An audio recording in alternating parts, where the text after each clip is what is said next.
পেঁয়াজের পরোটা বানানোর জন্য 1 বাটি ময়দা, 1 বাটি আটা, নুন, চিনি এবং স্বাদ অনুযায়ী তেল দিয়ে আমি এটাকে একটু নরম নরম করে মেখে একটু তেল লাগিয়ে 10 মিনিট রেখে দেবো। এবার আমি পেঁয়াজ কেটে একটা পুটলিতে একটু জল ঝরানোর জন্য কাপড়ে বেঁধে রেখে দিয়েছিলাম। তার মধ্যে দিয়ে দেবো লঙ্কা কুচি, আর দেবো ধনেপাতা কুচি, আর এখানটা দেবো 1 চামচ লঙ্কার গুঁড়ো, আর দেবো 1 চামচ ধনের গুঁড়ো। এটা দিয়ে আমি একটু ভালো করে ঝরঝরে করে মেখে নেবো। নুনটা পরে দেবেন, আগে দেবেন না, জল বেরিয়ে যাবে।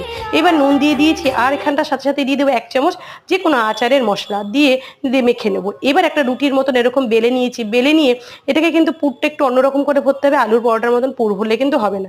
এক সাইড এরকম পুরটা এরকম দিয়ে একটু সাইড করে নেবেন, করে নিয়ে এবার একটা সাইড কেটে এরকম ফোল্ড করে করে করে পরোটার আকৃতি কিন্তু করে নিতে হবে। এবার শুকনো আটা দিয়ে একটুখানি চেপে চেপে হালকা হাতে এটাকে বেলে নেবো।